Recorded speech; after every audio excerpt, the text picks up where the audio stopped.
For you, but is there somebody trying to? Okay, you want to wait?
Hello, audio check, 1, 2, audio check for press, 1, 2, 1, 2, 3, 4. Good afternoon, audio check for press, 1, 2, 1, 2, 3, 4.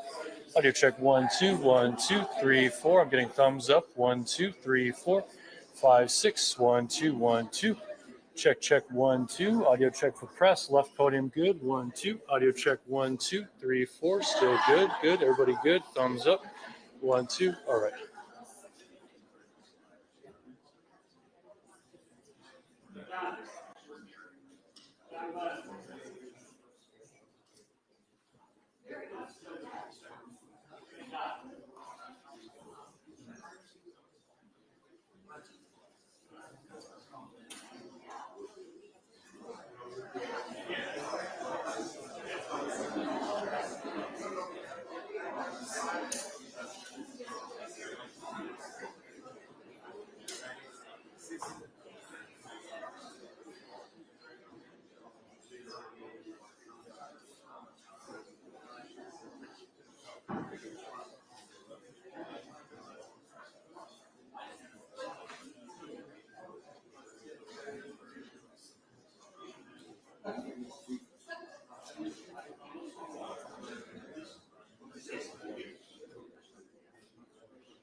Mr. President, it's a pleasure to welcome you to Chequers.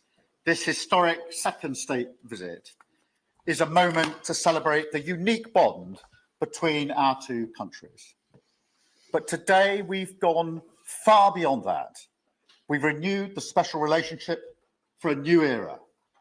The United Kingdom and the United States stand together today as first partners on defence, first partners in trade with the groundbreaking deal we struck in May, and now with the new agreement that we've just signed this afternoon. We're confirming our status as the first partners in science and technology, ready to define this century together, just as we did the last. This tech partnership has the power to change lives. It's our chance to ensure that technologies like AI, quantum, and others amplify human potential. solve problems, cure diseases, make us richer and freer, strengthen the cause of democracy, not tyranny. This is the territory on which the future will be won. So this partnership today is a signal of our determination to win this race together and to ensure it brings real benefits in jobs, in growth, in lower bills, to put more hard-earned cash in people's pockets at the end of each month.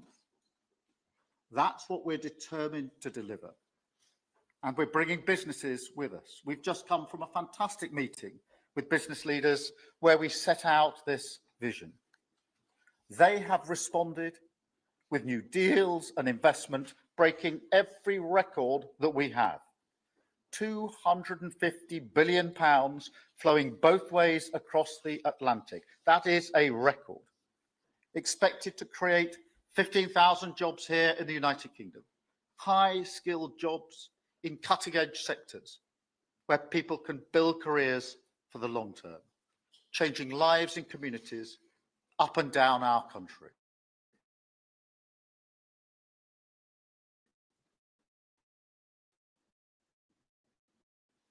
And look, while we shape this bond, not changed. Security remains the cornerstone of this special relationship. We have the deepest, most advanced defence relationship in the world. Our warriors train together and they fight together.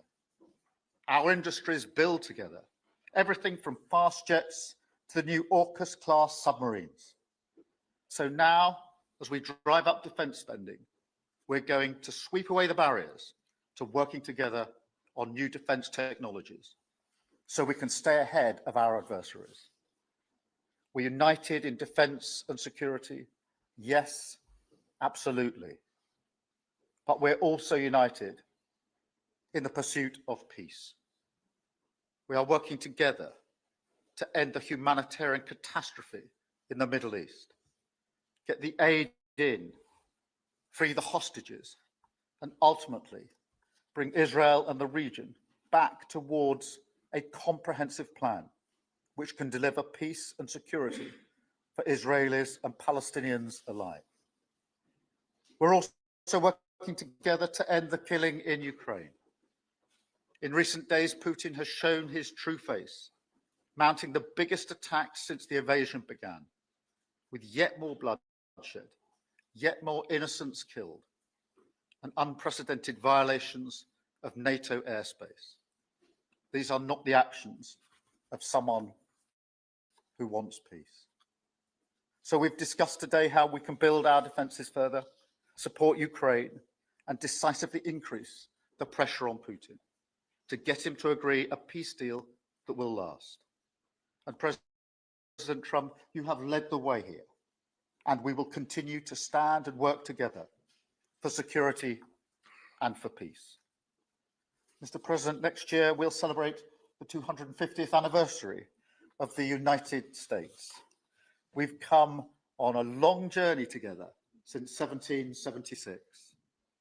But it's no exaggeration to say that the partnership our two nations have built has shaped the world from the beaches of Normandy to the founding of NATO, to the creation of technologies that have revolutionized our lives.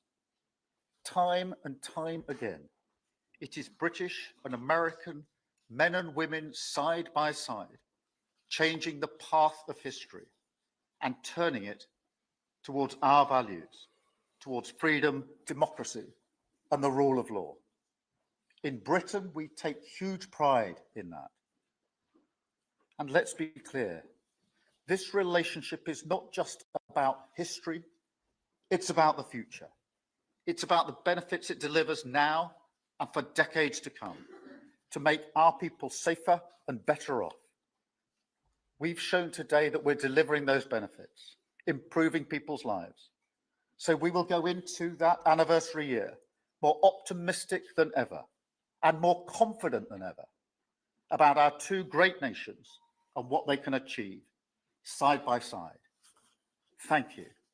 And it is now my pleasure to give the floor to Mr. President. Thank you. Thank you very much, very much.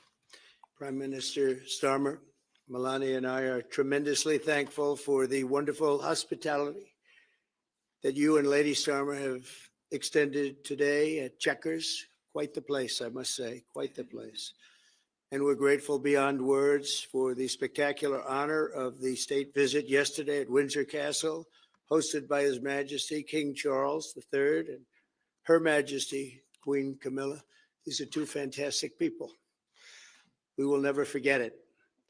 As I said last night, the bond between our countries is like no other anywhere in the world. The United States and the United Kingdom have done more good on this planet than any two nations in human history. That is thanks in large part to the traditions of British liberty, which grew up on these isles, these beautiful, magnificent isles, and were carried by our ancestors to the New World. We're forever joined, and we are forever friends, and we will always be friends. This enduring connection is why I was thrilled that the United Kingdom was the very first country with which we made a historic trade deal, and a very good trade deal. He's a tough negotiator. I think it was a better deal for you than us, but these are minor details. It's a very good deal for both of us. He's a great negotiator who will extend our unparalleled security alliance into the realm of economic security for the first time, and I look forward to finalizing it very soon. We'll have it done very quickly. We have also just signed a historic technology prosperity deal, one of a kind, to ensure our countries lead the next great technological revolution side by side. In fact, we just left the business leaders, the biggest in the world. Some are in this room right now. And that was quite a meeting we had on business and trade and technology. This trip has galvanized $350 billion in deals across many sectors, and we're committed to ensuring that the UK has a secure and reliable supply of the best AI hardware and software on Earth. And we supply that, and we'll make sure we supply it in quantity to the UK. We also are joining forces on quantum computing and nuclear power, a natural partnership for close allies. The United States, as you probably have heard, is doing better than it has ever done in terms of business and investment. The stock market has hit a new high, as you know, and that's for many, many days out of our fairly short 8 months. And we seem to be hitting new highs, and I think we're going to do much better even as time goes by. Jobs are at a record, and most importantly, we have more than $17 trillion, $17 trillion, and this is during an 8-month period being invested in the country, which is not only a record, but if you compare $17 trillion to the last year of the Biden administration, they did $250 billion. They didn't do $1 trillion for the 4-year period. We did $17 trillion of investment coming in. A lot of it's because of tariffs, and a lot of it's for a lot of other reasons, but there's never been anything like it. It's an economic superstar. That's what's become. It was mismanaged and badly handled for a long period of time, but it's not badly handled anymore. So that's a record. And remember, that's up until 8 months. We have another few months to go, and that number is going to get significantly higher, especially if we win a certain case that we're waiting to hear. That will be something like the world has never seen. I want to congratulate the United Kingdom on making the vital commitment to spend 5% of GDP on defense at the NATO summit this year. We've worked together very closely in so many ways. I'm very honored to tell you that we've solved 7 wars, wars that were unsolvable, wars that couldn't be negotiated or done. The U.S. has done 7 of them. The one that I thought would be easiest would be because of my relationship with President Putin, but he's let me down. He's really let me down. It was going to be Russia and Ukraine, but we'll see how that turns out. But that turned out to be, I thought it might be among the easiest of the group, But we have settled just about every conflict. And as you know, we're working very hard on Israel and Gaza. All that's happening over there. Complex, but it's going to get done. It'll all get done right. And likewise, Russia and Ukraine will get done. But you never know in war. You know, war is a different thing. Things happen that are very opposite of what you thought. You thought you were going to have an easy time or a hard time, and it turns out to be the reverse. As we saw in the unforgettable parade yesterday at Windsor Castle, what a place it is. The British Armed Forces carry on one of the finest military traditions in the world, one of the greatest marching bands, one of the most magnificent sights I've seen. I know that our service members look forward, and we do look so forward to working even more closely with yours as you push toward that 5% goal. And I think, Mr. Prime Minister, you're just about there. You're going to be there very quickly, along with a lot of other great countries. I want to thank NATO and our wonderful head of NATO, who's really worked very hard, Mark, for the job they've done. As you know, NATO was at 2% GDP, and they didn't pay it. Now they're at 5%, then they pay it. And we appreciate that. And we're sending a lot of weapons to NATO. NATO is paying for those weapons in full. But we're sending them, and we're doing a great job at getting them what they need. And we appreciate the fact that they're taken care of, because the United States is into that war for $350 billion. And just really very sad. Just got out of control. They didn't know what they were doing. But over the generations, British and American warriors have shed their blood side by side in defense of liberty and freedom. And that's why it's so imperative that the United States and the United Kingdom stand together for these fundamental rights and values of the English-speaking world. And we've always stood together, and we will continue to. Just last week, a great American, Charlie Kirk, was heinously assassinated for speaking his mind. He was a great young man. Incredible future. Some people said he might be president someday. I told him, I said, Charlie, I think you have a good shot someday at being president. And he just wanted to take care of youth. He loved youth. I've never seen anybody relate to youth like Charlie, and they related to him, and they're devastated. But I appreciate the many British citizens who have offered their condolences. And again, Charlie was a great person. We'll be going out to a service on Sunday. I'll be leaving with some of the people in this room just to celebrate Charlie and all that he's done. So incredible. Never seen anything like it. But I hope that together our nations can lead a movement to defend the glorious traditions of freedom on both sides of the Atlantic. There could be no greater tribute to the immortal bonds of affection and loyalty that unite the British and the American people for all of time.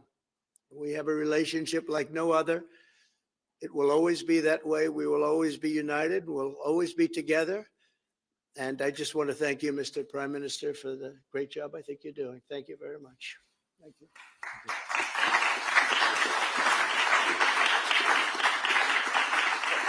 Thank you very Any much, questions? Mr. President. We're going to take some questions. I'll pull two or three to start with, and then I'll pass over to the President. I've got Chris Mason from the BBC first. Chris. Thank you both. Chris Mason, BBC News. Mr. President, the UK is expected to recognise a Palestinian state in the coming days as the killing in Gaza continues. It often seems that you're the only person that Israel will listen to. What more can you say to them to tell them to stop? And why is the UK's position on a Palestinian state, in your view, wrong? And Prime Minister, what will the recognition of a Palestinian state actually achieve? Is it not just gesture politics to appease people in your own party? Thank you both. Well, Chris, let me just start with that, because we discussed this amongst other things. We had the best part of an hour, I think, upstairs earlier today, just one-to-one, going through a number of affairs, world affairs, in private. And we absolutely agree on the need for peace and a roadmap, because the situation in Gaza is intolerable. The hostages have been held for a very, very long time, and they must be freed.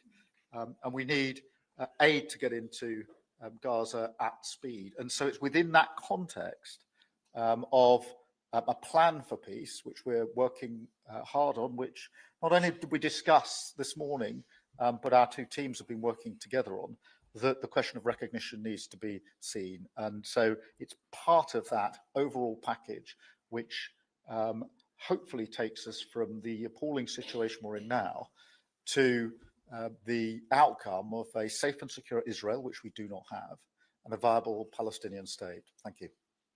Well, simply, I want the hostages released now, right now, not 1, 2, we'll give you 3 more tomorrow. And, you know, like it's been, but we're the ones that got all the hostages released. We got many, many came to the Oval Office, and I've heard stories like I've never thought even possible. There was no humanity, no anything. I said to them, I said, was there any warmth shown during this stay? Like they offered you a little extra meal, they gave you a little smile, and they said, don't worry, you'll be okay. And every one of them said, not even a little bit. Amazing, you know, to think that during this stay, long stay, in some cases, we had a man the other day, 451 days he was there. I always ask that question. And was there any warmth shown? Just a little word of, you know, encouragement. And the answer is every time, absolutely not. I'm shocked to hear it, because in the worst cases, there's always somebody that comes through. We have to remember October 7th, one of the worst, most violent days in the history of the world, not just there, the history of the world. And I got to see the tapes, and I wish I didn't see them, actually, but I got to see them. And I want an end. I want the hostages released.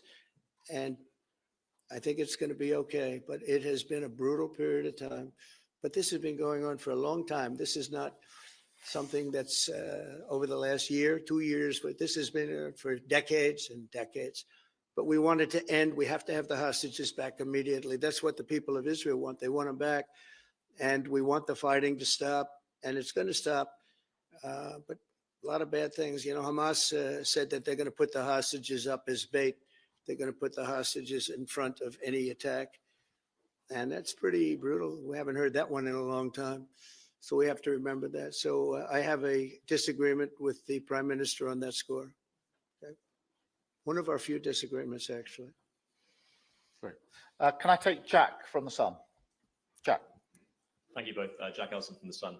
Mr. President, in the 9 months you've been in office, you've been incredibly successful in all but eliminating crossings on your southern border. Yeah. Meanwhile, illegal migration is at record levels in Britain. The Prime Minister is trying to tackle that.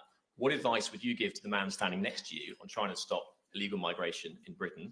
And Prime Minister, if I can just ask, the President is all about drill, baby, drill in terms of trying to secure American energy and cut bills for Americans. Meanwhile, you are turning Britain's back on oil and gas in favour of renewable energies, such as wind turbines. Why do you think that you are right and he is wrong? So we had millions of people flowing in, totally unchecked, totally unvetted from the Biden administration. 25 million, in my opinion, that would be about 25 million. They came from prisons. They came from mental institutions. They were gang members. They were drug dealers. They came from the Congo. They came from all parts of South America. They came from everywhere. Think of it, prisons from the Congo being released into the United States, prisons opened up in Venezuela and many other countries pouring into the United States. And I couldn't believe it. And one of the reasons I decided to run, because I don't want to be controversial, but you see what's happened and you see all the information that's come out. We won in 2020 big. And I said, let's run. We got to run, because I saw what was happening. And the worst thing that I saw was all of these people. You know, we've already solved inflation. We've solved prices. Oil is way down. Energy is way down in the United States. But what I saw happening with millions of people pouring into our country, I couldn't stand to watch it. And we've done a great job. Nobody, if you've seen the last, I appreciate your question, by the way. Nobody, absolutely zero, and I'm not even sure that's possible, but it's a very liberal group that come out with those statistics. The last 3 months, we had zero. From millions of people a year ago, we had zero people enter our country illegally. And we do have people coming in legally through a legal process and testing and lots of other things. I think it's very important, and we speak about it. And I think your situation is very similar. You know, you have people coming in, and I told the prime minister I would stop it, and it doesn't matter if you call out the military, it doesn't matter what means you use, but it's going to destroy, it destroys countries from within. And we're actually now removing a lot of the people that came into our country. It's a very hard chore. We were given a very, very bad hand. Millions of people came in from prisons and mental institutions. We have to remove them. And we are removing them. We have no choice. And I feel very strongly about it. Thank you very much. Jack, let me just deal with the question of returns, because this is obviously an issue we're taking incredibly seriously. We've struck a number of deals, both on cooperation with other countries, because this is a problem right across Europe, to tackle the problem of actually breaking up the gangs that are running this trade. We have had a record number of returns, over 35,000 now since we came into office. That's the highest number for the best part of 10 years. We struck the returns arrangement with France, and notwithstanding the challenges to that scheme, which you've seen in the last few days, a flight went off at 6:15 this morning, successfully returning someone under that scheme. So that is an important step forward. Obviously, there's no silver bullet here. There's a range of things that need to be done. But given the challenges of returning people, it is important that we're able to prove it can be done. It was done. It was done early this morning. So I can confirm that that flight went. It went successfully. And I'm pleased about that. Now we need to ramp that up at scale, which was always envisaged under the scheme. But it's very important that we have been able to prove that the proof of concept, if you like, that this can be done, and will continue in that way. On the question of energy, firstly, let me be really clear that I am absolutely determined to ensure that the price and cost of energy comes down, so that bills come down, both for individuals, for families, with their household bills, but also for business, because this is so important. The mix will include oil and gas for many years to come from the North Sea. We've been clear about that for some time, but we also need to mix that with renewables, and it's the mix that's really important. And the approach I've taken on this is the same approach that I take to many other things, a pragmatic approach. Thank you, Jack. I would like to say that we inherited the worst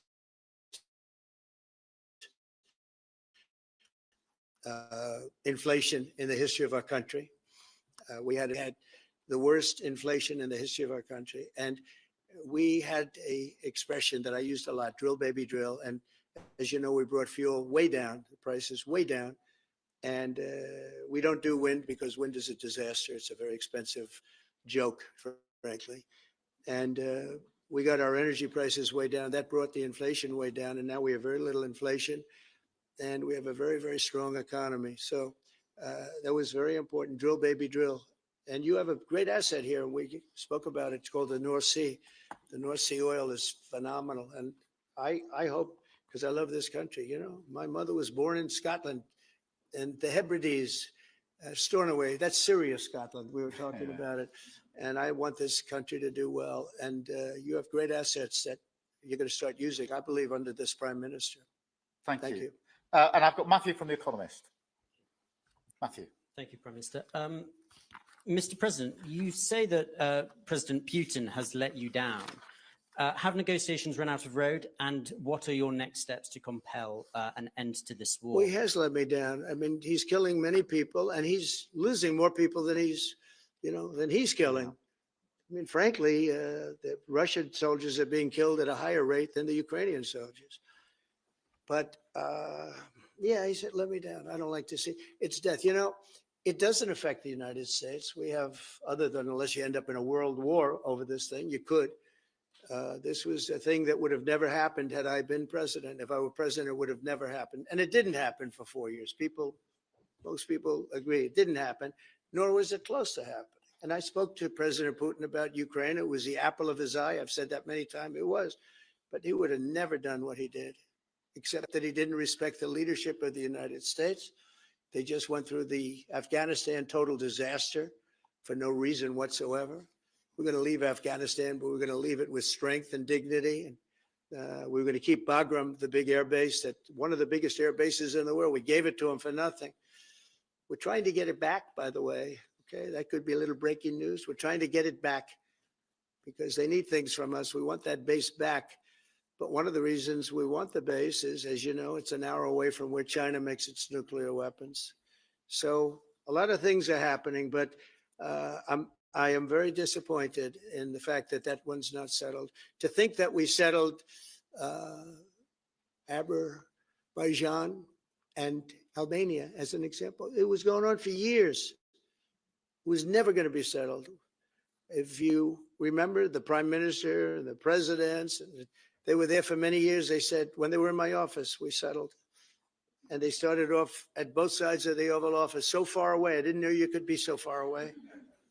And as we were together for an hour, they kept getting closer, closer. And by the time we finished, we all hugged each other. And one said, I've been in this position for 22 years, and all I've done is kill their people. The other was there for 7 years, and all he did was kill their people. And we got it settled. And we did others, as you know. The Congo, we settled the Congo with Rwanda. That was going on, and that was a machete war. That was a gruesome war. Many people, close to 10 million people killed. We got that. So my biggest disappointment, but it's, you know, look, we did 7, and most of them were not thought to be settleable. We did India and we did Pakistan. That's 2 nuclear. That was purely for trade. You want to trade with us, you're going to have to get along. And they were going at it hot and heavy. But the Russia situation, I hope we're going to have some good news for you coming up. But again, it doesn't affect the United States. And look, it doesn't so much affect you. Of course, you are a lot closer to the scene than we are. We have a whole ocean separating us. But I will say this, it's millions of people have died in that war, millions of souls. And they're not American. The soldiers, mostly soldiers, as you know. The soldiers are being killed at levels nobody's seen since the Second World War, but they're being killed, and I feel I have an obligation to get it settled for that reason. Thank you. And just to add on that question, because we have to put extra pressure on Putin, and it's only when the president has put pressure on Putin that he's actually shown any inclination to move. So we have to ramp that pressure up. I think it's important to have this conversation in the context of what's happened in recent weeks. We saw damage and bombing to the British Council in Kyiv. These are targets that it was thought until recently were not targets that would be hit. The British Council, the European Union Embassy, the Council of Ministers, where President Zelensky's ministers work was hit. Again, these were thought to be places that wouldn't be hit. And then the incursion into Poland last week. And if you put that together, what you can see is either an emboldenment or at least an increased recklessness on Putin's part. And that's why I said earlier that they're not the actions of someone who wants peace. So we have to ramp up. And we discussed earlier today, we have built the coalition of the willing with British leadership and French leadership, stepping up with military planning in the seas, in the sky, on the ground, and ramping up what we do with the Ukrainians themselves.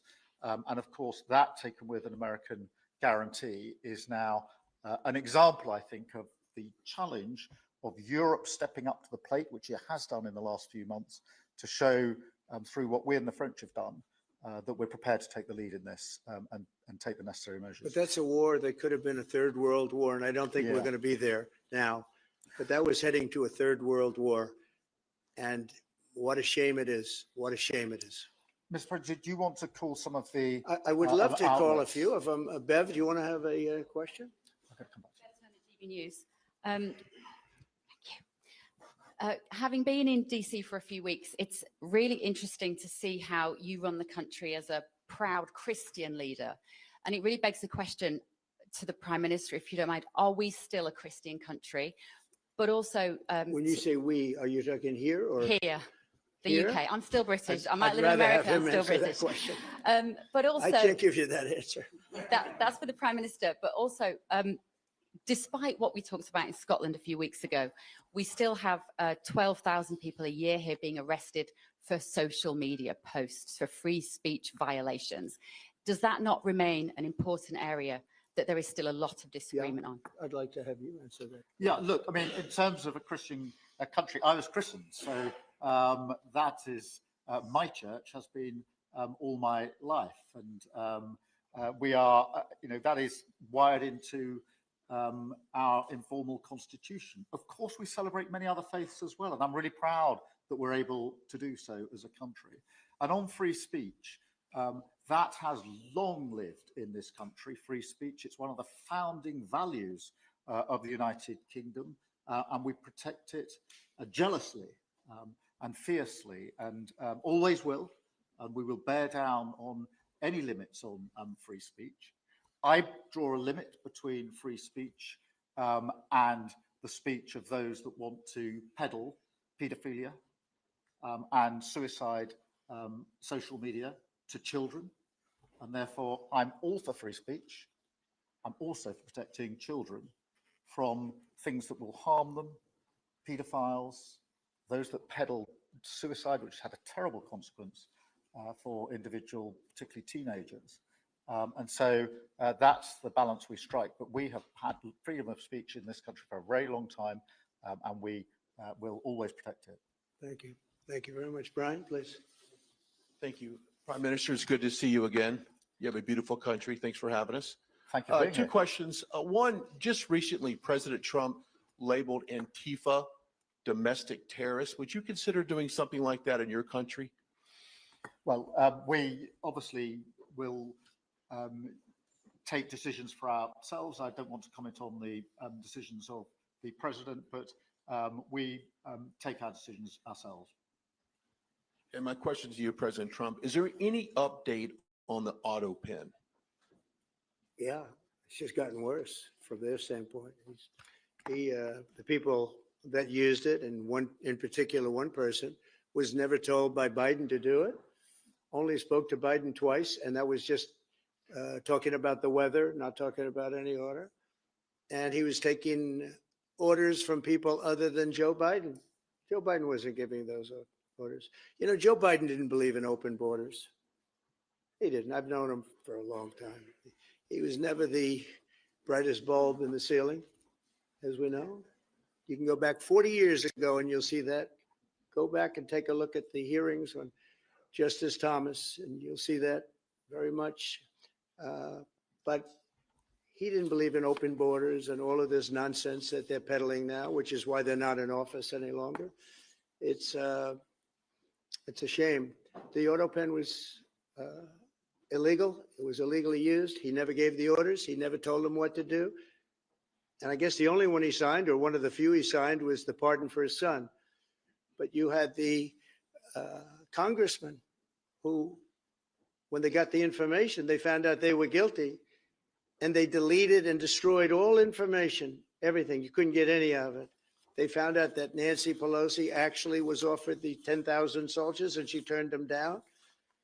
They found out many things that were very bad. So they deleted and destroyed all information. You talk about freedom of the press and freedom of speech. How about that one? And there's not a thing. This is after a year and a half of hearings. They destroyed everything. And somebody's got to be held responsible. So Biden, what he did is they knew, I don't think he knew, but somebody knew. I don't think Biden had a clue about anything, if you want to know the truth. But they gave a pardon to those Congress people. They gave a pardon. Those people are so guilty. They gave a pardon, but Biden didn't know about it. The people, whether it's Lisa or any of those people in there that really ran it, I know them all. And they're sick people. They're smart people. They're very smart. They're probably brilliant, but they're sick in ideology. And they were running the auto pen, and it was totally illegal what he did. And I hope it's going to be so adjudged. Do you want to take one more, and then I'll Okay. go back to some British? Let's see. Peter, go ahead. Thank you, President Trump. In the deal that you're working on for the Chinese to sell TikTok to an American buyer, are the Americans going to have to come up with their own algorithm, or are they going to continue to use the successful but addictive Chinese algorithm? So what we're doing, and we're speaking to President Xi on Friday to see if we can finalize something on TikTok, because there is tremendous value, and I hate to give away value, but I like TikTok. It helped get me elected. In fact, Charlie said, "Sir, you ought to get on TikTok. You'd be great." I said, "Really? Tell me about TikTok." And we, as you know, we did unbelievably well with youth, like at a level that no Republican has ever even dreamt of. And in what, look, I think we won it for a lot of reasons, but that was a reason we won the election by such a big number. TikTok has tremendous value. The United States has that value in its hand because we're the ones that have to approve it. I specifically get the right to approve it. The people that are investing it are among the greatest investors in the world, the biggest, the richest, and they'll do a great job. And we're doing it in conjunction with China. But we are getting, the United States is getting a tremendous fee plus, I call it a fee plus, for just making the deal. And I don't want to throw that out the window.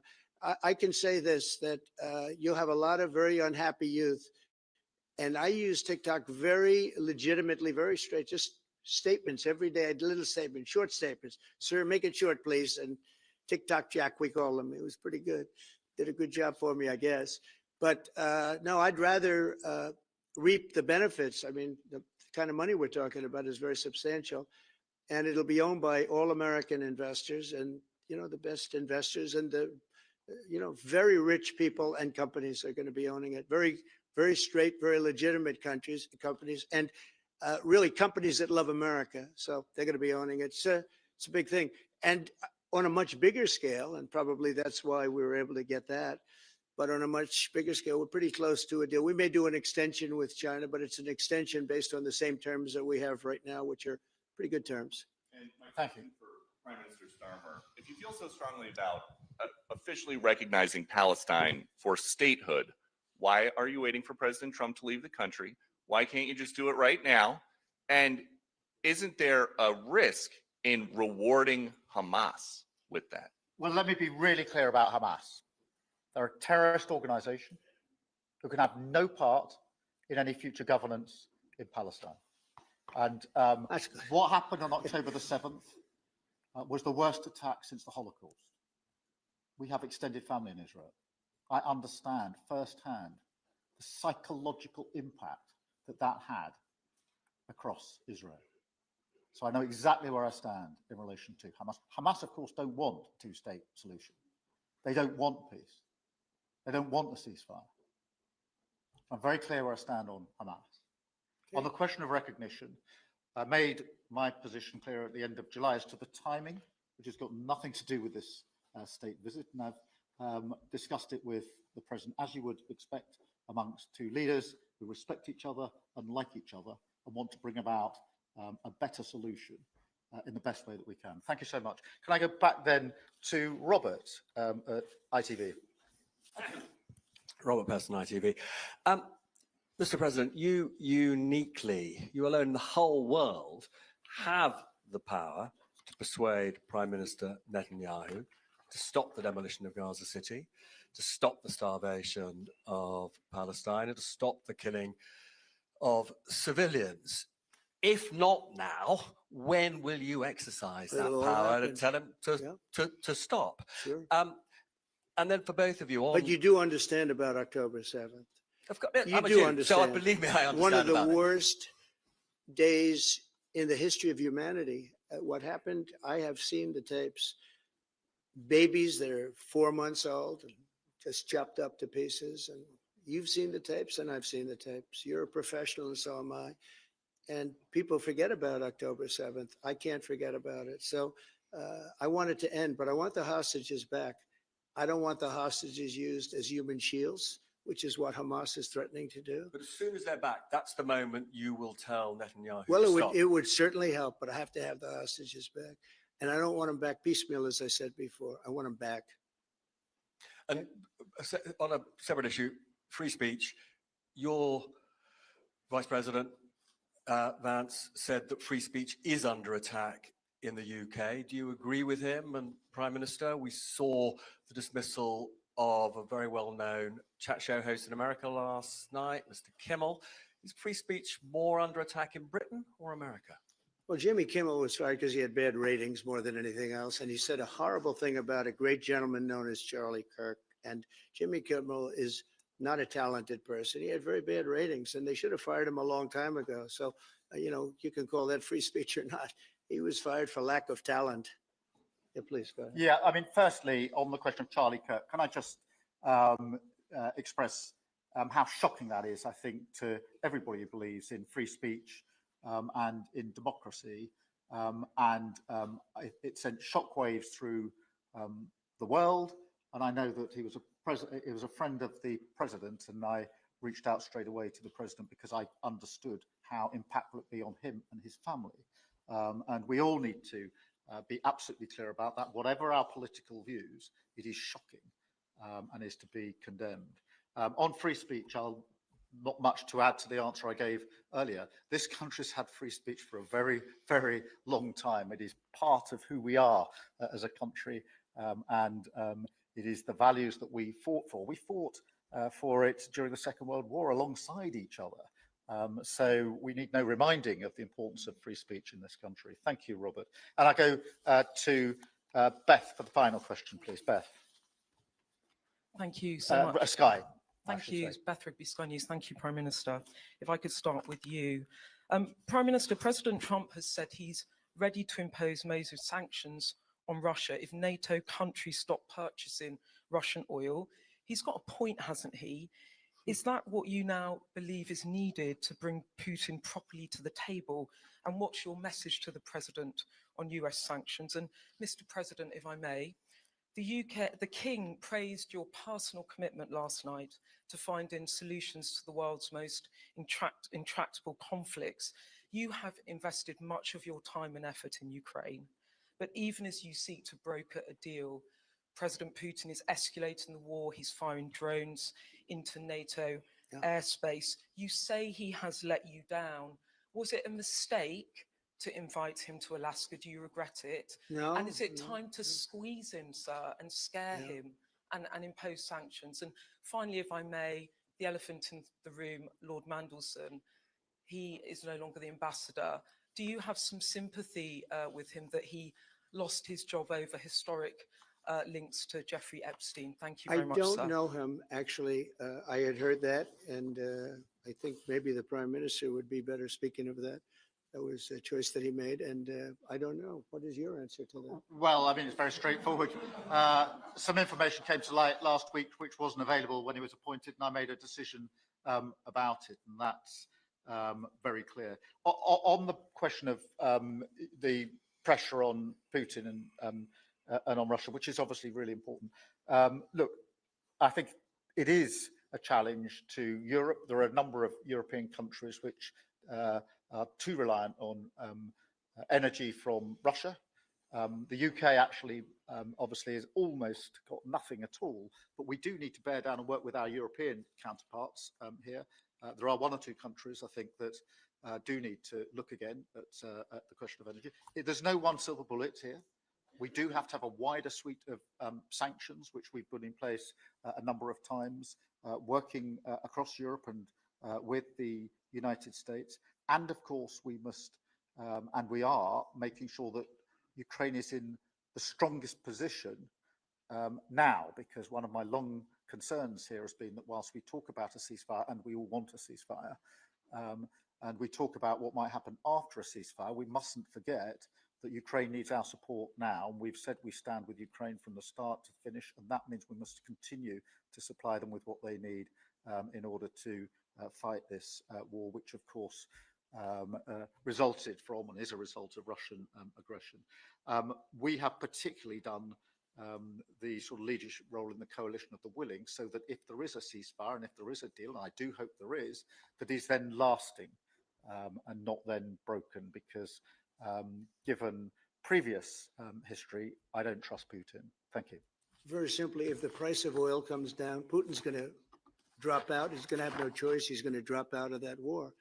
And when I found out that the European nations were buying oil from Russia, and as you know, I'm very close to India. I'm very close to the Prime Minister of India. I spoke to him the other day, wished him a happy birthday. We have a very good relationship. He put out a beautiful statement too. We have, but I said, you know, I sanctioned them. China is paying a very large tariff right now to the United States, but I'm willing to do other things, but not when the people that I'm fighting for are buying oil from Russia. if the oil price comes down, very simply, Russia will settle. And the oil price is way down. You know, we got it way down. We're drilling and we produce more oil than anybody else in the world. We're doing a lot. But I was disappointed to see that. And the prime minister was disappointed to see that. And it wasn't him, it was other countries. And you can't do that. You can't do that. You can't. That's not playing fair with the United States. And we can't have that. Thank you. Thank you very much indeed. Thank you. Thank you. Thank you. Thank you.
What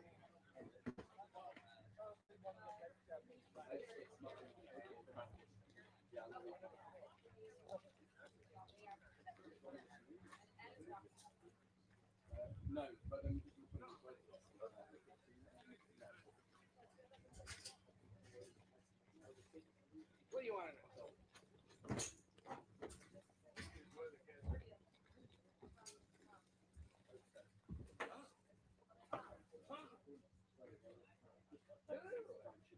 Basically,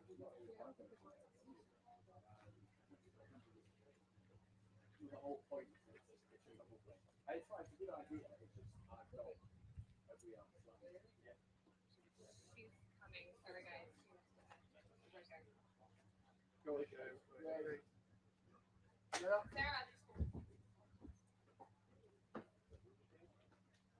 This is quite tight, isn't it? When you fit it to sort of 90 seconds. Yeah, just keep it super tight. Snappy. What's going on? We're not hearing it. I just got to Andrew Neil. We got to Andrew Neil. Sarah. Snappy, 90 seconds to 2 minutes. I've got bits out. Yeah. It's just trying, isn't it? Yeah. You done?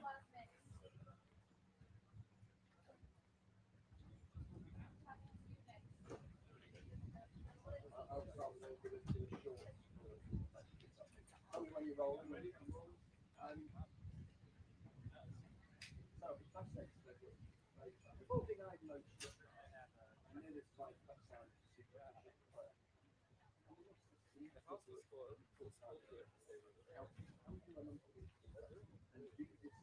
without it being Really? Yeah, I thought that was absolutely the central message of this was that these are two men who do not see eye to eye. They pretty well said that on Israel, on Gaza, on free speech, on a number of things, questions were asked for which they clearly disagreed. And they didn't criticize each other. They stated their oppositions, but at the same time, we have to do more of this ourselves now. It's all the facts, isn't it? Yeah, I noticed, when I asked the question about the you know, they acknowledge the disagreement explicitly. It's like, and whilst acknowledging that they've had their discussion in private about why they are where they are on that position. So it's similarly, I guess, with the conversation about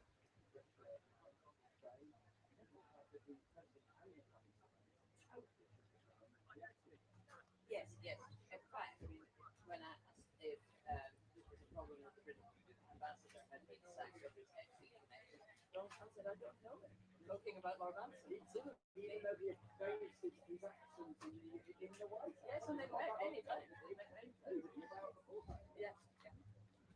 No, I thought if that, though, is what the Prime Minister wants out of this visit, the right to respectfully disagree with the President, but not to change his mind, was it worth it? That's the thing, I think damage is that they got through that. So, if you like, positive feeling, and that they have a sufficiently good relationship with the President, that he will hear them and feel it from that might be at odds with but the question about the extent to which the UK, and perhaps other European allies and similar to this with subtopics, can persuade them, it seems to be the more I didn't get the impression that PSL had changed anything at all, except perhaps a few movements of that. Which is probably fairly well sort of good.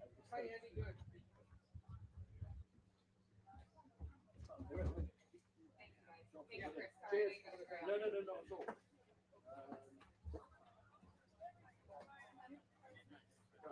Right, I'll charge. See you guys later. Thanks so much. Is it?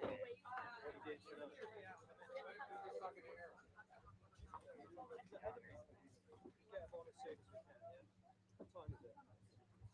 Let's try and get them on there. Try and get you on top of the hour. I don't know if they'll have cut that clip yet. They have the answer to your question, but they don't have. No, he didn't have a question. That's special. Who's that? No, not that question. I asked them to cut some small. That was the best question. That's fine. The answer. That's what they've only got the answer, not the actual. Yeah, no, I don't want the question. It's small birds. Yes.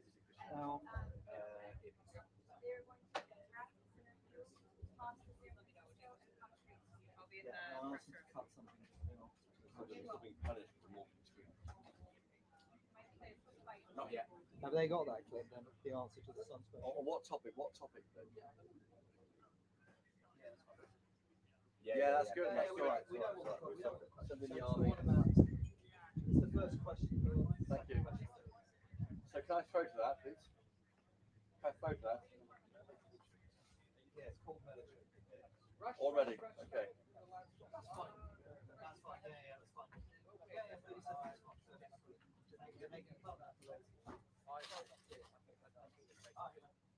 Yeah, it's on replay. It's part ready to go. The answer. So you can just do the precursor to it, Chris. Let's do the precursor because obviously that's mocked up on the answer. Yeah. So just Talk about it. just lead into it with the question. The president's asked, what would you do in our situation? Yeah. It's really helpful what you did there because I've got my notes all over the place.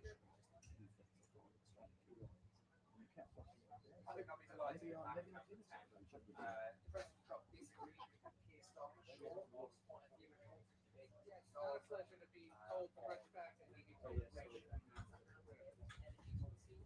All good, mate. All good. Thank you.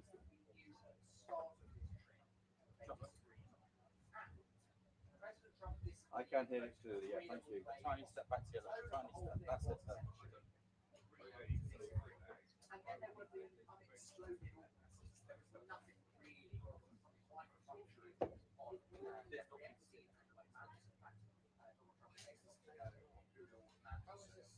And nothing at all on Moneycontrol. So I think chalk this one up.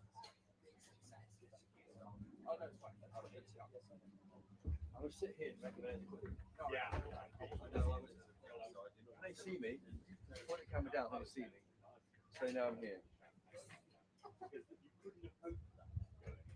Donald Trump was in one of those kind of reflective, I don't want to say low energy, but sort of not quite in one of those sort of full-on moods that can be. It's been a long visit, and that is taking a toll to some degree.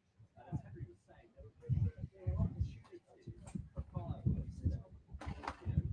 Late state speech a couple of times. That wasn't taken in terms of attacking UK. It came to recognition of Israel. All he said was, we disagree. It's one of the few things we disagree. And then he stopped and he said nothing more. So you look at things like that and you look at some of the other issues around, particularly around. I'm going to say I wasn't called. I wasn't chosen for question number 10. I'm going to say that. I'm sitting in the front row with my hand in it.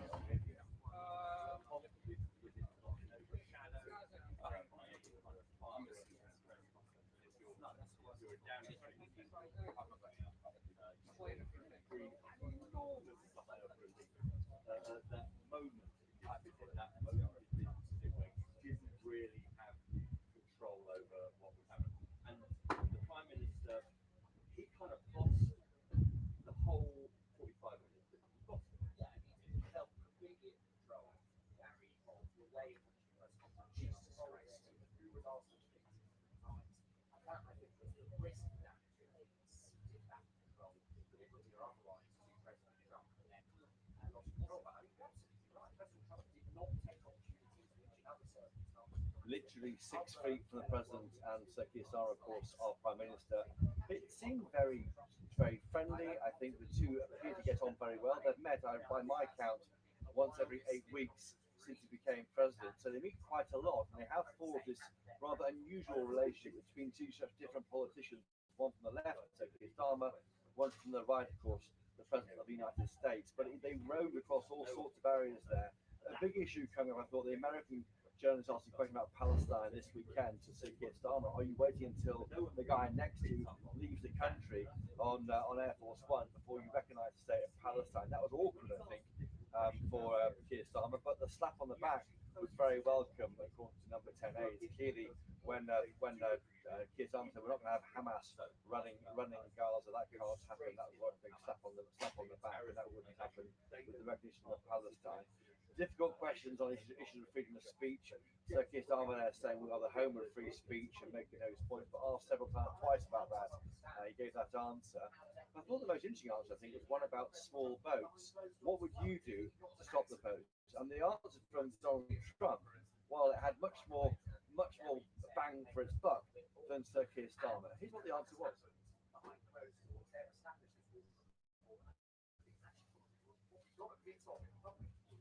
The way in which the Keir Starmer manages to smooth over those points of difference and maintain them. I think that's actually right. I mean, we saw some elements of Donald Trump in terms of some of the things that he turns from time to time again, which can be a bit bewildering to our viewers watching. There's this whole question about Joe Biden using the auto but these things do come up and then come up. We have Donald Trump there saying, why can't you recall the military, and something which has been said often by reform UK politicians here. And also news there on Afghanistan. The UK is trying to get back the Bagram Air Base, which Joe Biden, when he was president, surrendered that to the Taliban, didn't he? But the Bagram Air Base, of course, 1 hour, he said, from where China develops its nuclear weapons or a nuclear facility at least in China. So clearly, America is thinking around the world on this strategic level. But yes, interesting. I think it was an informative press conference, one much more friendly, I think, when you see with France and America. I thought in many ways we're back to where we are with this country. Are we going to choose to be the US's best friend or towards the European Union? Again, it was somewhere in the middle.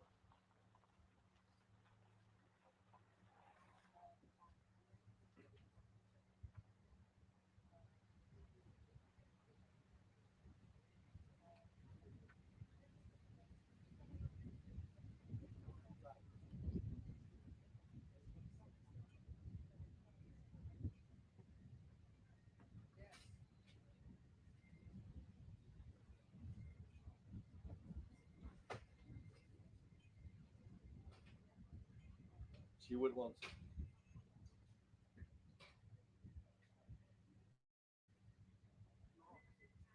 I think that's right. I think you heard that in his tone, didn't you? He was, I wouldn't say overwhelmed, but he was clearly subdued by what had happened.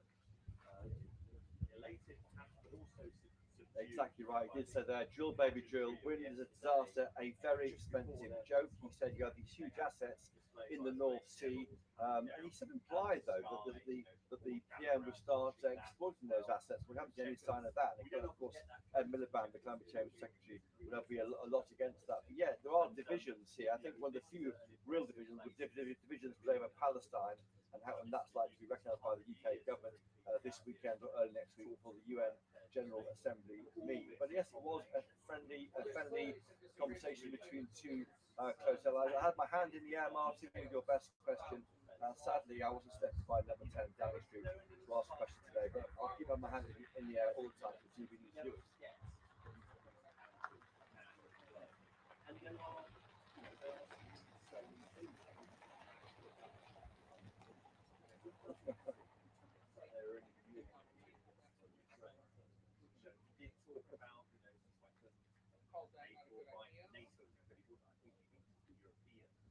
I thought though, well, I thought the question, Ben's question was brilliant, of course. It was asking about the issue of Christianity. And the America is a big issue in America, laying out your faith on your sleeve. We don't do it so much amongst our leaders. I did hear, and then heard Sir Keir Starmer say that I am a Christian. I've been Christian or Christian all my life. He said he had been christened, and that's not what we hear from him. We do know, of course, he observed the Jewish faith on Friday with his wife, Lady Starmer. But I think I've never heard him do God, if that's how you describe those remarks. And that was quite interesting. And I think Ben Turner pressed him, of course, on issues of freedom of speech, which is so important to us.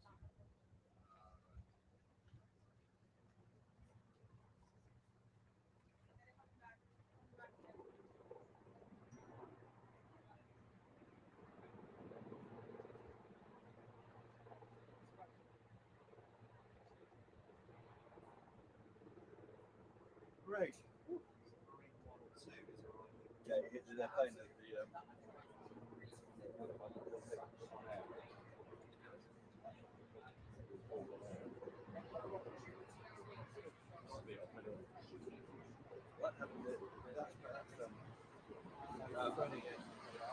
I like having the in my hand the stick. Look good that.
that way they're going to.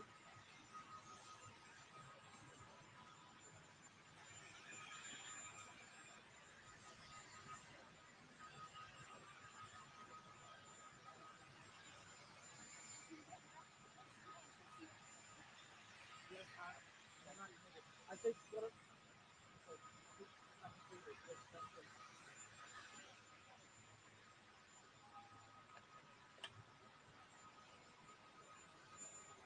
I'm up anyway.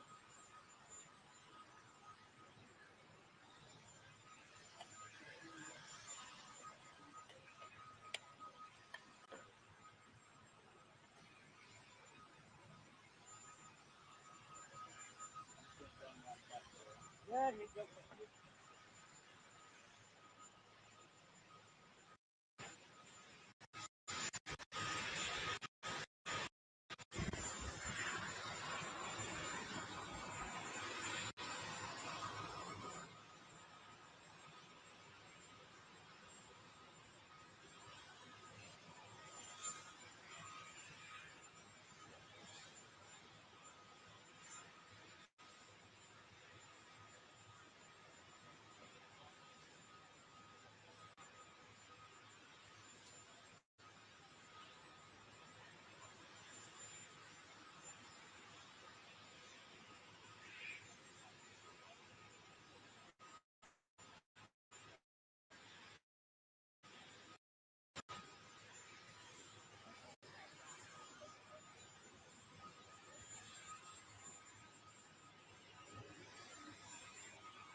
Well, point is in the two countries were totally over Palestine, even as India happened. We've got half an hour to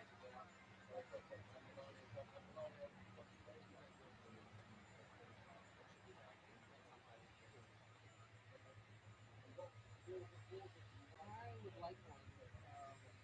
Could you give it, probably I got a date to start the book? Yes, October 16th, 17th. To Penn State, Rhode Island, or Ohio and Baltimore. It's on weekend anyway.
Brilliant.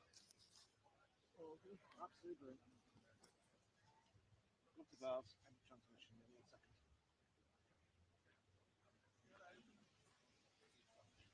Got a gallery clear, just waiting for the tech to be cleared, but I think I've got it.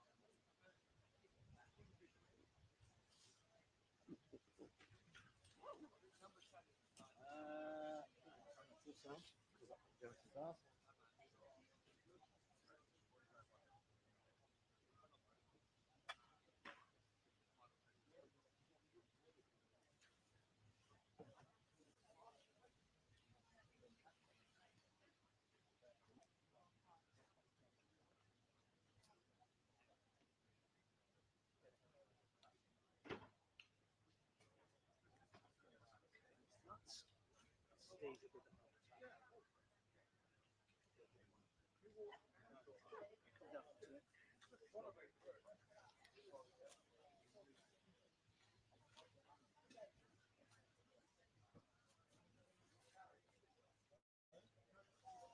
Clear, clear, clear, clear. Wonderful.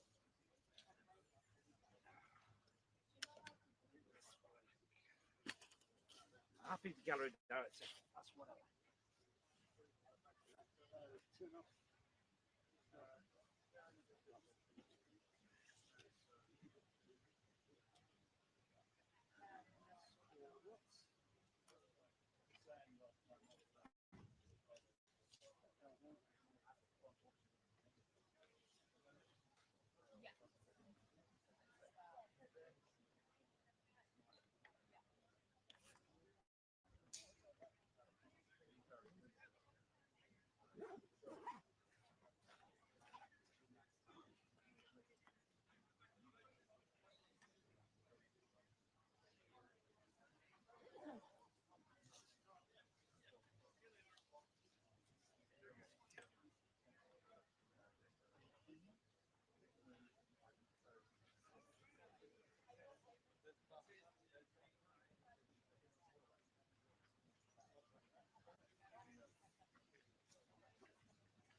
And you want one for the full or two?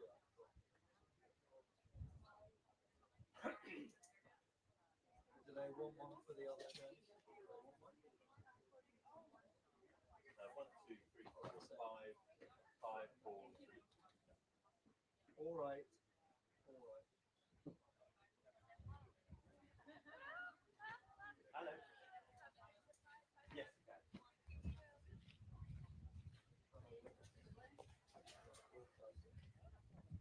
It's outrageous.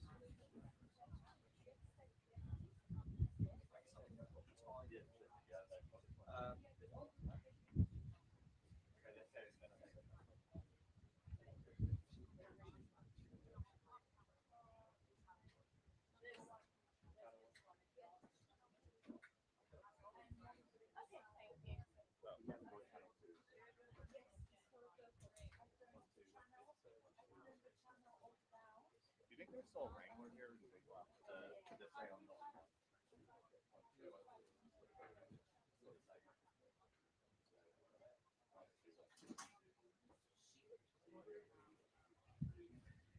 Anyway. Okay, 1 second. Sorting it out.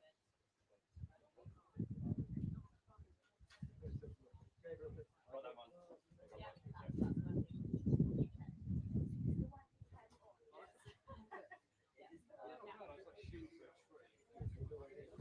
Yeah, that was fine.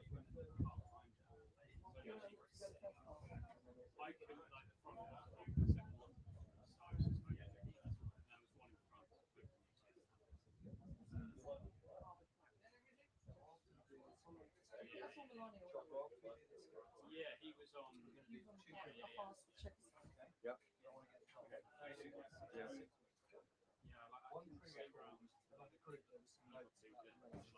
Yeah. Yeah. The draft, yeah. So basically, one thing called just for prime, generic one, just going to tell you a couple of minutes, yeah? Yeah. To sum it up. And then the other one, specifically for each. Yeah.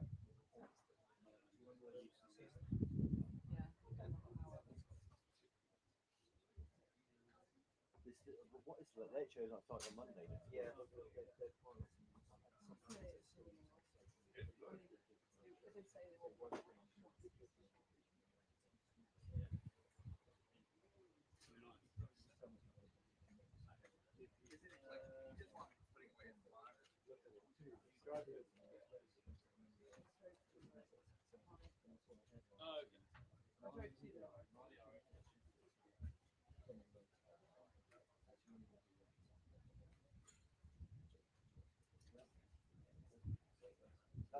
That's the one. Where are you going to do?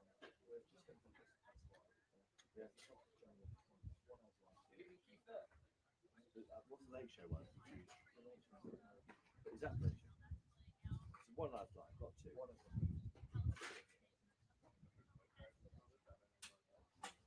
That plays out on the prime show tonight. Yeah. You thought that to me at that one? It's really Those crisps. I'm a bit hangry.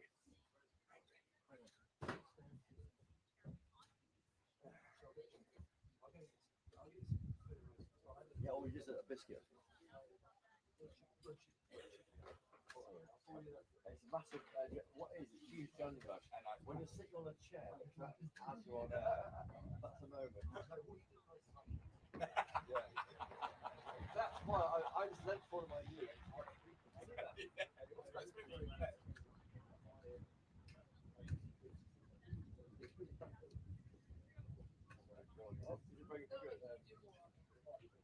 I was rocking on it. That's what happened.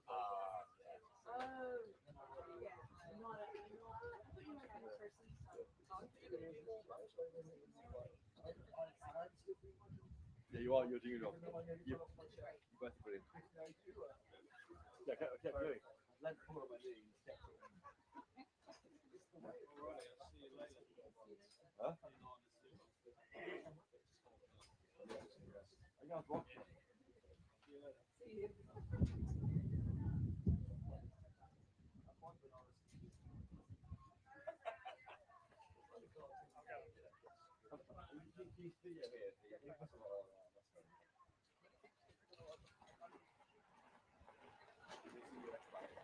Great. Very good.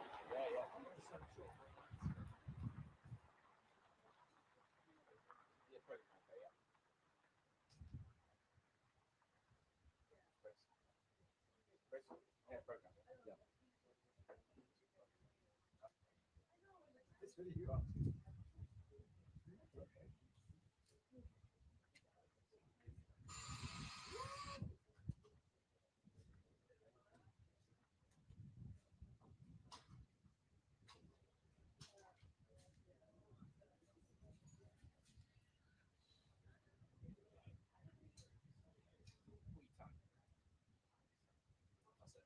Playing both. I think you're still talking into that song. I think you're still talking Into the immigration socks.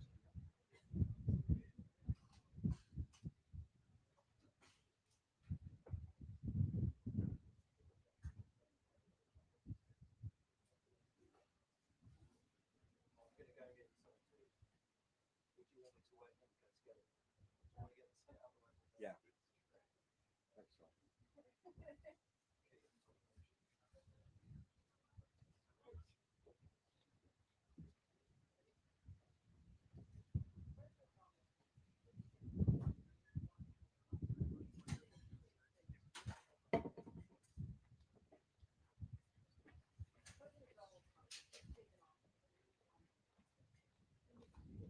It didn't matter that I wasn't cool because Ben was in there. We had a voice in the press conference. I always said you've got a chance of France. You've got two people around there that get better off. I knew she was but it's not about that. It's about the principle, about now in the street. I hate that. Just play like little punishment games. That's what I hate. It really pisses me off. Grow up. I say talk about things that we work hard. Okay.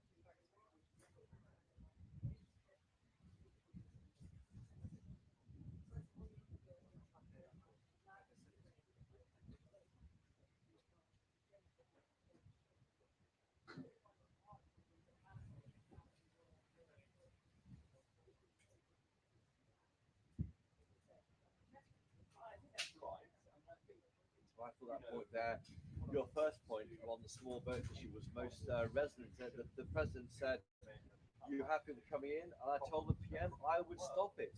Donald Trump told Sir Keir Starmer, and it doesn't matter if you call out the military. It doesn't matter what means you use, because it destroys countries from within. And now we're removing the people that came into the country in the US. That's what he means there. He's very clear. Why not call out the military? Just listen to what I have to say.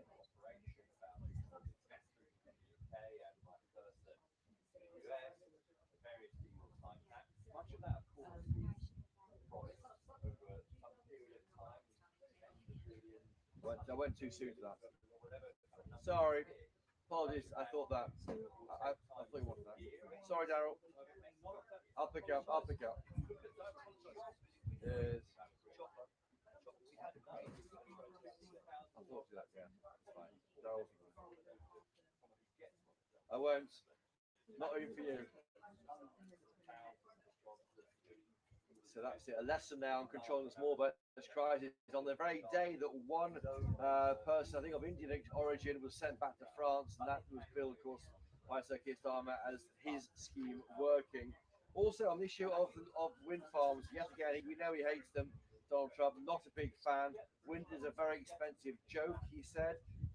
We have a very good asset, he says, in the UK. It's called the North Sea, didn't he? He made very clear the North Sea oil is phenomenal. He said, my mother was born in Scotland, in the Hebrides. That's serious. We're serious Scotland we're talking about. I want this country to do well. He loves this country. That's very clear from what you're saying there. And in fact, the entire visit, he looked in part deeply moved. Martin, you saw him, of course, in Windsor yesterday when he met the King and the Queen. You have great assets, he said. You're going to start using, I believe, under this Prime Minister. Drill, baby, drill, he told our Prime Minister. Also, Vladimir Putin over Ukraine has really let me down. I think it looks like we're seeing Donald Trump come back to where the UK has been for many months now. He's killing many people. He's losing more people than he's killing. I mean, Russian soldiers are being killed at a higher rate than the Ukrainian soldiers, and that is the concern, the clear concern. And that question from Bev Turner on faith, we heard in response, Sir Keir Starmer saying, I'm a Christian, I was christened, although he does, of course, observe the Jewish faith on Fridays. Interesting to hear him talk about his faith, which we haven't heard before from this Prime Minister. Overall, though, this visit, away from the pomp and circumstance, Martin, is about trade, is about jobs in this country. £250 billion worth of trade deals agreed. We've always been friends. Donald Trump said he called Sir Keir Starmer a tough negotiator who got a better deal than he would have got. That was denied by Keir Starmer. But we're seeing an economic security deal signed soon, as well as this £250 billion tech deal. Clearly, the special relationship is moving out of defence and security and into trade and jobs. And again, it goes back to where is our role in the world? Are we going towards the European Union or the US? It feels now, today, in Chequers, like it's the US.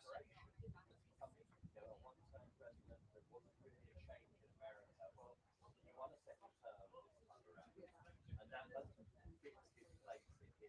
It fixes him as a significant figure in the 21st century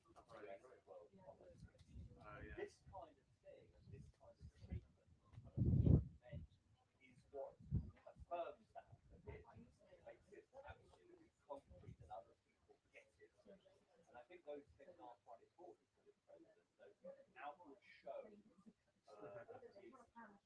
nature. And I think that's important for his allies and his enemies. And that's what he got from the British government, the royal family, the establishment during his trip. Of course, he didn't really get it. They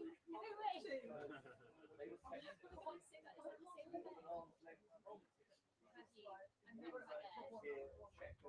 Well, quite. That's a great question. I'd answered. I mean, we heard from the Prime Minister saying that around 6 a.m. today, the first flight took off, taking a single migrant arrived here in August back to France. This migrant, we understand, was originally from India. Why not fly to India? Well, he came here from France, so it's a French problem now. But yeah, if you step back, why can't we see firmer action involving the military? Nigel Farage, a reform UK leader, he has said as much. Jay Youssef, in charge of policy at reform, he has said as much.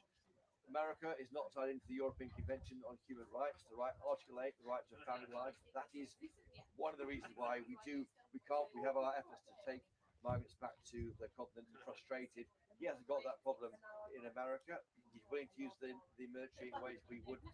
He's enforcing a land border, we've got a sea border, that's harder to enforce. But yeah, lessons here, I think, for the Prime Minister, from the President. Note that guy there, Donald Trump, he loves this country, he's proud of his roots to Scotland through his mother, he loves coming in here, he's an Anglophile president. That's a great thing for this country and helps us with getting those deals done, like own investment on AI, on quantum, we heard earlier from Donald Trump. But definitely a lesson there. Maybe just throwing off the shackles, Keir Starmer, and stop those boats, because in my view, if he can't stop those boats, that will be the single reason why he might lose the next general election.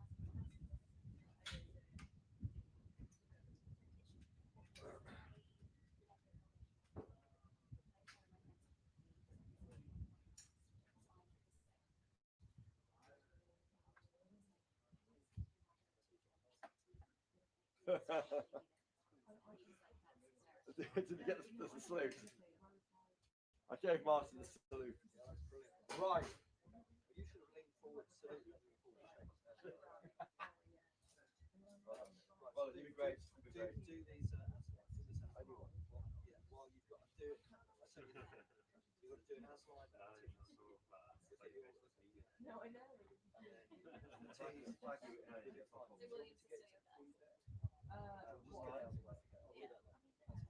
Let's have a go. One go. I'll just go. You've got this one. It's just some of the day that the teas have to start. And I've been here and I just hear a check on that because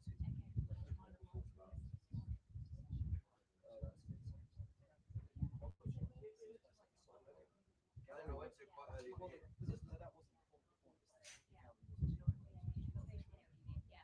So is it? My first rule of life was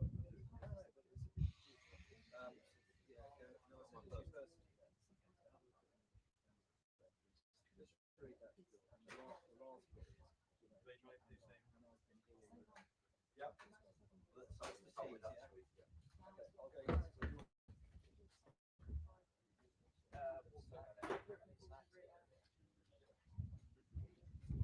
I'll take my earpiece out.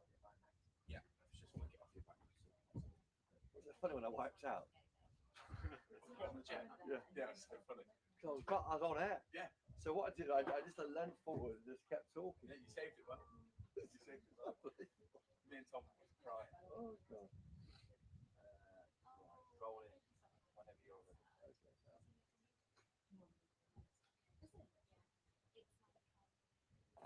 it through.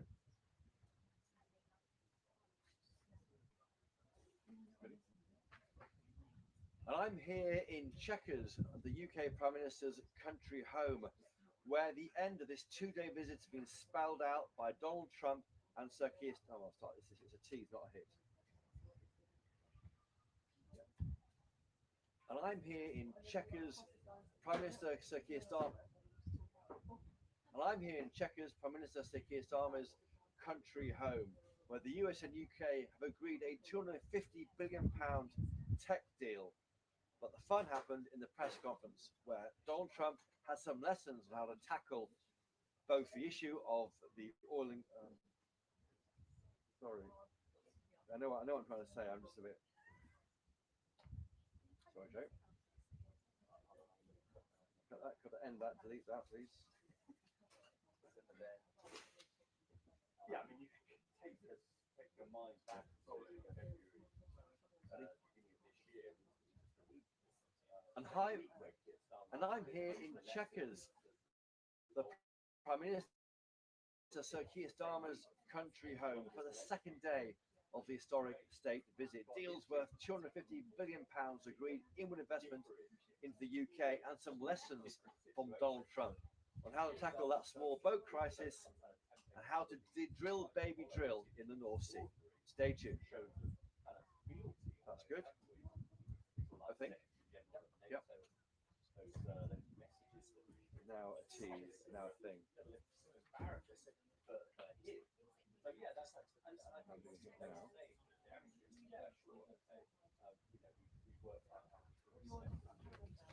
We've also got concrete stuff as well, lower 10% higher than it used to be, but it's not as high as some countries around the world. Okay. I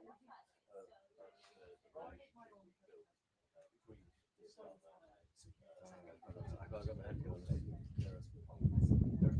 Small boats.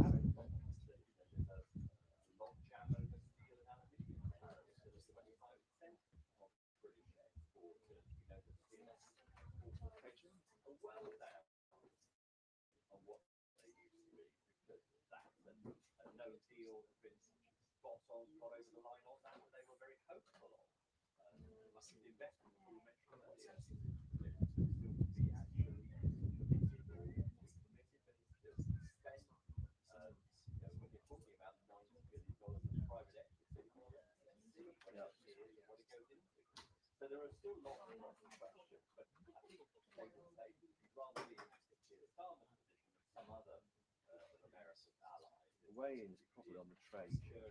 Elsewhere in Europe, well, they will believe they build something strong on this basis of special relationship. Donald Trump threw his words And finish.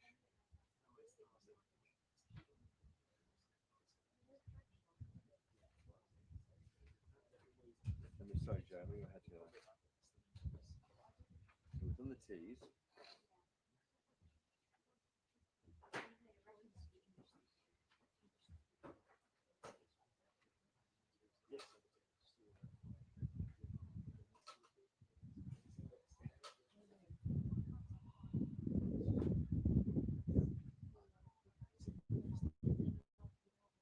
Yeah, there are occasionally Donald Trump, pretty regularly Donald Trump goes off on a kind of a little meander on some issues that are a little surprising. We got the auto tech yesterday, didn't we? Joe Biden, the auto tech. The background thing did strike me. There were some references earlier in the year where the president seemed to suggest that China was controlling the background. There's the biggest air base in Afghanistan, central military presence and occupation when the US were in Afghanistan. Two big runway, huge presence there, about sort of, I don't know, 40 miles. Try to start this thing. And the president suggested somehow China would now have control of that, the Taliban.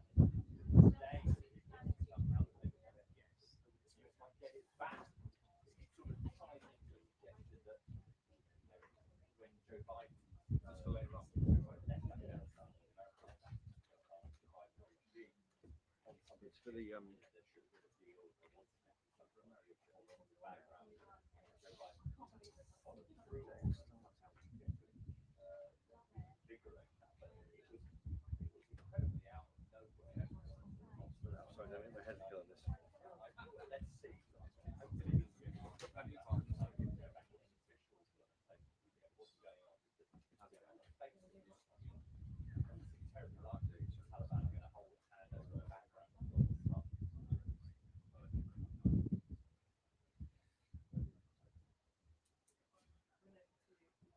have a go. How's it going, buddy? Still here for a while. Yep. Okay.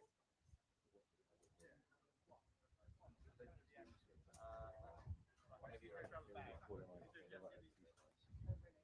don't think we're hearing any new ideas, are we? I mean, the one thing Donald Trump has said today, as he said recently, is that he believes that Europe is a problem because he believes it's still dependent on Russian oil, and become a, that's become a real fear for him at the moment. He's saying President Donald J. Trump is on his way back to the US after a historic two-day state visit to the UK. President Donald Trump is now on the way back to Washington, D.C. after a historic and successful two-day visit to the UK. It ended here in Chequers with a trade deal worth £250 billion on technology agreed between the US and the UK. It couldn't have gone any better, frankly, for Sir Keir Starmer. Elements were not discussed or not at least announced, nothing for the British Steel. I've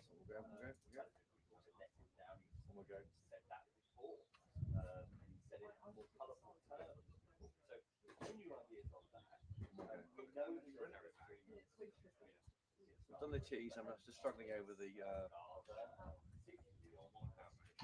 washer.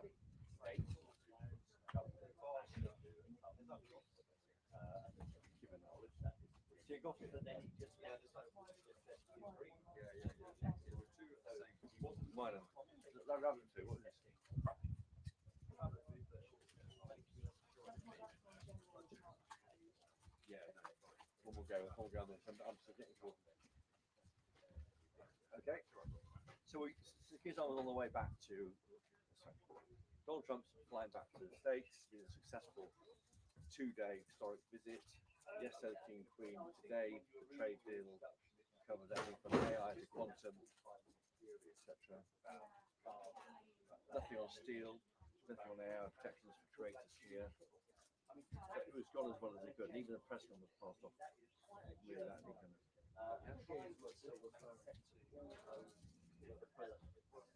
yeah, exactly. On small boats. Exactly, yeah, well, we're going to get onto that. And even our own Bev Turner.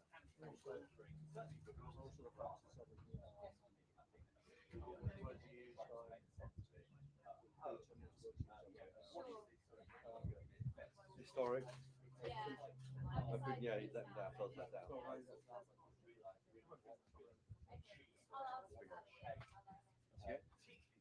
Okay.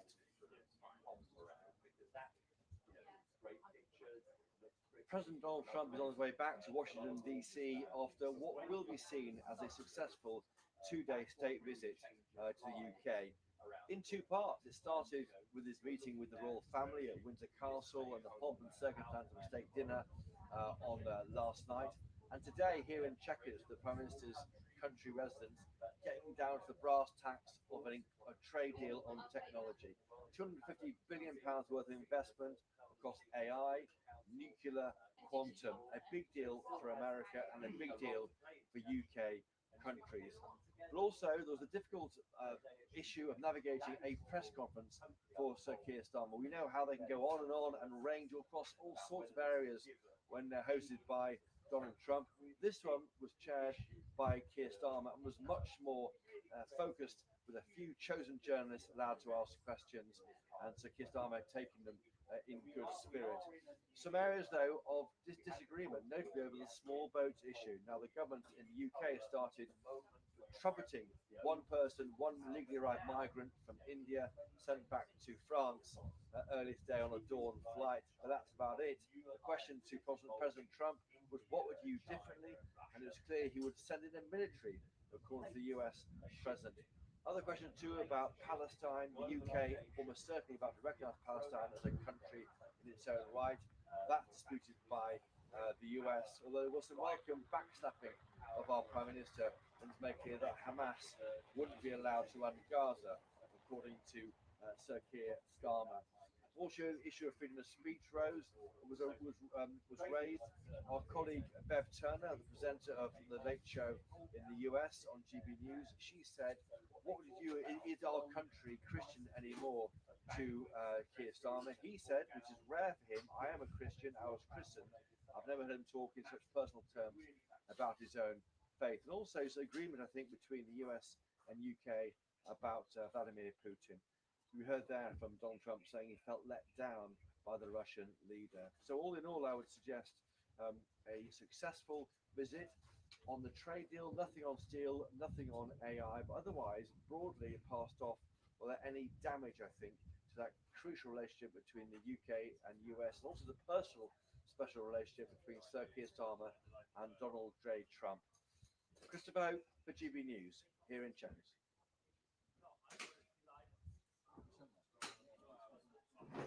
No. That was okay. That was okay. 3 minutes.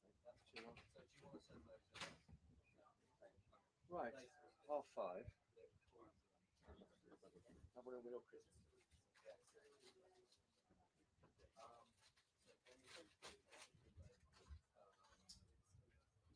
Thanks, guys.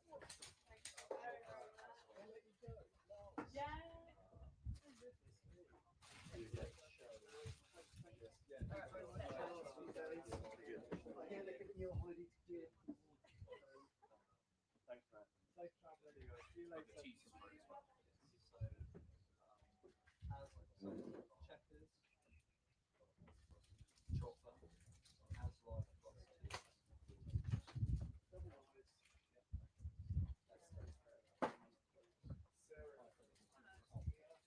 Oh.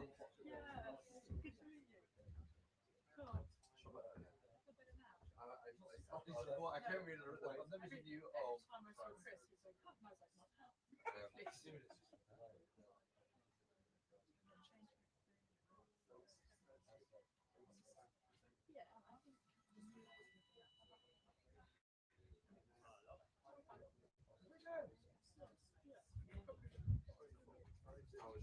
That's pretty positive. Sure. It's his house. So yeah.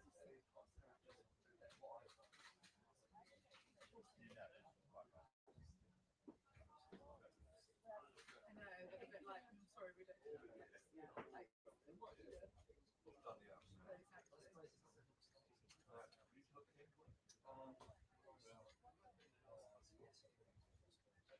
If I was sitting in the middle of it.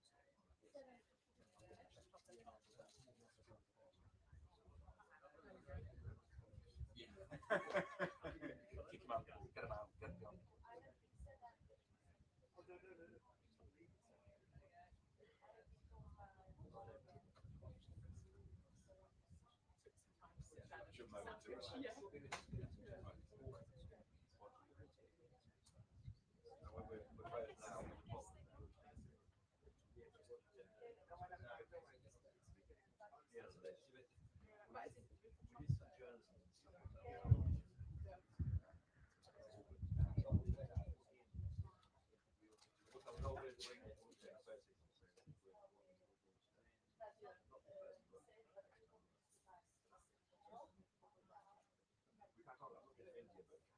Yes.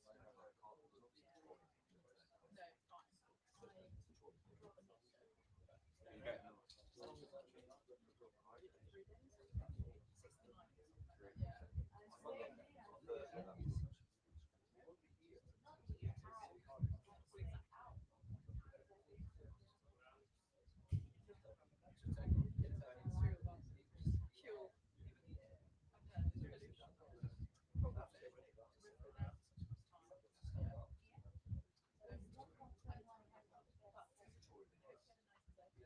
You've done really well.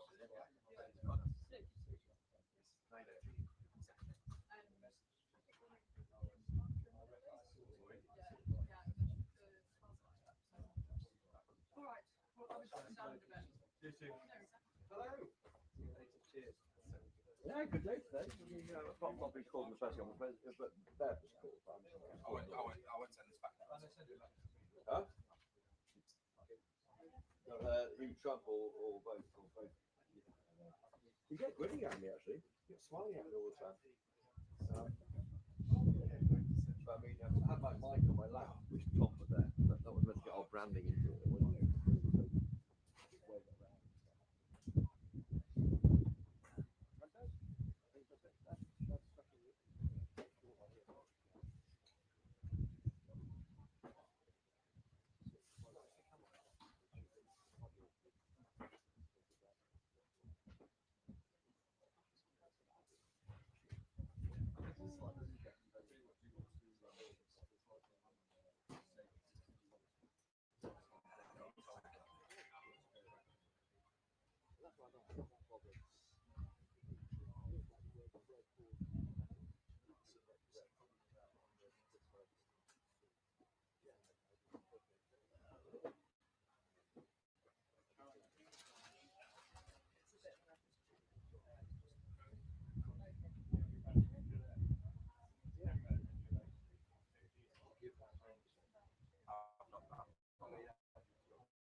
It will be one of the goals.